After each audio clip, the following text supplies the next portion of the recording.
大家好，我是牛奶。接上集讲到，萧炎即将随手捏死魂殿大天尊，却被突然出现的人影紧急叫停。萧炎知道来人正是魂殿副殿主，可那又怎么样呢？死吧！袖袍猛地一挥，就是一团炽热火焰飞速朝着大天尊射去。魂殿副殿主见萧炎竟然真的敢当着他的面下杀手，脸上瞬间闪过一抹狰狞。要知道，以他3星斗圣后期的实力，足以彻底的压死萧炎。不要以为突破到了2星斗圣便足以嚣张，在本殿眼中，你不值一提。随手弹出一股黑气，化为黑龙，一口将火焰吞噬。副殿主本人猛地朝着萧炎所在抓去，黑雾暴涌间，5道巨大锁链直冲萧炎面门。然而面对魂殿副殿主的这等凌厉攻势，萧炎竟然没有做出任何防御动作，反而是再度拧出火焰大手，朝着大天尊的所在位置抓去。这是明知道自己跑不掉了，死前也要拉一个垫背的。副殿主阴森一笑，旋即漆黑锁链环绕萧炎周身骤然缩紧，然后他就眼睁睁地看着自己到嘴的鸭子就这么飞了。关键时刻，一股狂暴的空间乱流，目的性极强地震碎了他的锁链。是谁？敌人已到，而自己却毫无察觉。魂殿副殿主有些慌乱，目光急速扫动，在本皇眼中，你也不值一提。一道绝美的紫色倩影缓缓自萧炎面前的虚空浮现，正是新一代龙皇紫炎。副殿主并不想同紫炎这样的强者恶交，试图通过搬出魂殿让紫炎知难而退。然而太虚古龙一族强盛时，就算是魂族都不怕，更何况一个魂族的下属势力魂殿。紫炎这种不把他放在眼里的态度让副殿主很是愤怒，然而他又不敢有任何动作，毕竟他能感觉到紫炎的实力至少达到了4星斗圣。此时萧炎已经利用火焰大手将大天尊给捞了出来，根本没有受到半点影响。随着火焰大手距离萧炎越来越近，满身血污，意识模糊，而且仅剩一条手臂的大天尊终于意识到了捞他起来的人是谁。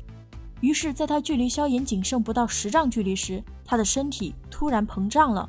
萧炎知道大天尊这是想回家过年了，索性提前帮大天尊引爆了烟火，并第一时间做好了捕捉灵魂体的准备。有些当上一次就够了。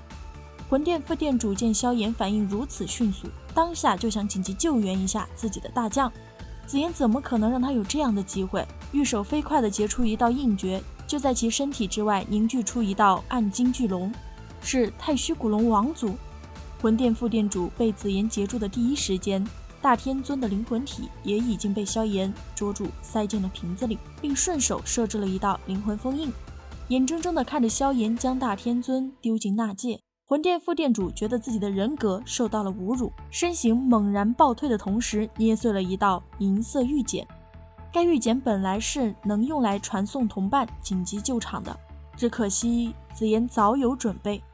看着萧炎2人戏谑的神色，魂殿副殿主心头猛地一沉，目光森然地望着魂殿副殿主萧炎道：魂殿追杀我师徒2人这么多年，现在也是该还债的时候了。放心，天地人3殿我会一座一座的拆过去。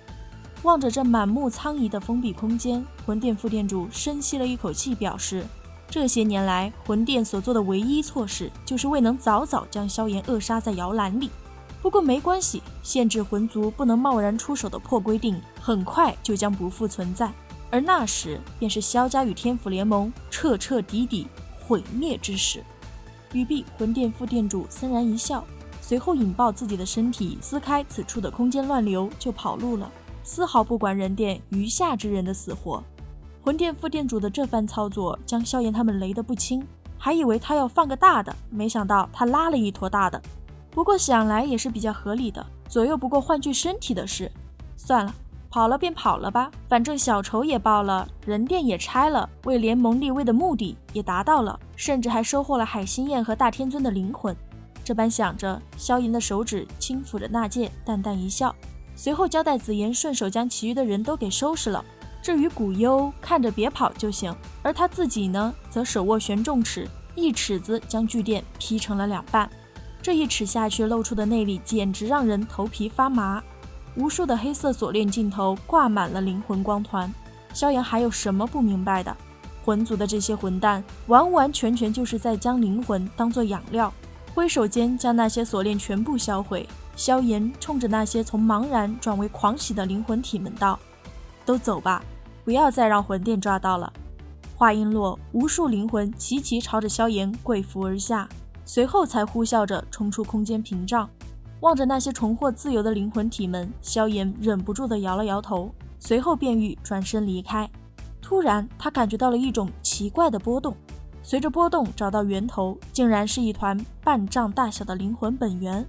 如此之多的灵魂本源，至少是100万灵魂所凝。药老的声音从萧炎的身后传来：100万灵魂！想到中州之上还有着不少这样的分殿，萧炎怒喷魂殿就是整个大陆的祸害。魂殿弄这么多灵魂本源，究竟想要干什么？药老猜测，应该是魂族有人想要利用灵魂本源，将灵魂力量提升到地境。萧炎却觉得或许没那么简单，因为他见到过黄泉妖圣，这位巅峰强者的灵魂已经修炼到了地境。那么残魂当时所说的世间所缺少的东西到底是什么呢？茫然地摇了摇头后，萧炎长叹了一口气，随后问起了药老这团灵魂本源应该怎么处理。药老闻言没有丝毫犹豫，让萧炎自己收起来，毕竟不久后净莲妖火就要出世了，萧炎的实力越强，竞争力就越强。怔愣了2秒钟后，萧炎也不矫情，手掌缓缓地抚向光团，萧炎轻声道：你们的仇我帮你们报。话音落，灵魂光团内突然浮现一缕缕灰芒，竟然是死去的灵魂所留下来的怨念。这些情绪想要通过常规手段彻底炼化是很难的，强行吸收必然会影响心智。但萧炎的这一句话让他们主动散去了。当最后一丝灰芒消失，萧炎也不再停留，收好灵魂光团便转身离去了。其身后刚刚逃跑的魂殿副殿主看着他们远去的背影，怨恨极了。魂殿这次损失惨重，萧炎，给本殿等着！净莲妖火一到手，你同天府联盟的死期也就不远了。1周后，天府联盟端了人殿的事已经传遍了整个中州。此时的萧炎已经将海心焰彻底炼化，并且开始吸收灵魂本源了。这次萧炎的修炼搞得动静挺大，一开始仅仅只是他所在的山峰弥漫开灵魂波动，1个月后几乎是整个星界都弥漫着他强横的灵魂威压。空中无法飞行，悲催的星陨阁弟子们只能在地面上奔驰了。不过长期的灵魂压制以及萧炎修炼时溢散出来的小部分灵魂本源，也让他们受益匪浅就是了。2个月后，萧炎正式破关而出，现在萧炎的灵魂力量已经达到了天境大圆满，这也就意味着萧炎以后完全可以将自己的灵魂分化出来，同他一起参加战斗了。可以毫不夸张地说，仅凭萧炎灵魂体的实力，就足以与一名2星斗圣相抗衡。灵魂力量达到天境大圆满的好处远不止这些。萧炎此时的感觉很奇妙，他能够感受到星界之中任何人的细微情绪波动，甚至仅仅从这些情绪波动之中，他便是能够知道不少人心中的所思所想。这便是天境大圆满吗？心念一动，萧炎将自己无形的灵魂波动扩散了出去。这一扩散就不得了了，他竟然感知到了净莲妖火降世的地方。下一秒，一道带着敌意的灵魂波动就轰击到了萧炎的灵魂波动之上。是谁？快速收缩灵魂，萧炎的怒喝之声也是猛地传出。你便是萧族的那个小辈萧炎。一道淡淡的声音从虚空中传出。阁下是何人？为何攻击我？萧炎直觉有些不妙。那神秘人并未直接回答萧炎的问题，而是自顾自的感慨，不愧是能够让得我魂殿失败数次的人，倒是真的有些萧玄的作风。想来人殿收集的灵魂本源已经被你吞噬，不然的话你是无法达到天境大圆满的。此话一出，萧炎立马反应过来，对方就是魂殿殿主。萧炎想逃，可实力的差距让他根本动弹不得。就这样被抓回魂殿吗？眼看着一只足有数百丈庞大的黑暗巨手在天空成型，一把便是对着萧炎灵魂所盘踞的虚空抓了过来。下一秒，一只同样庞大的巨手就挡住了黑暗大手的攻势，两者轰然相撞时，可怕的灵魂风暴也席卷开来。魂灭生，以你的辈分对小辈出手，倒是太过了。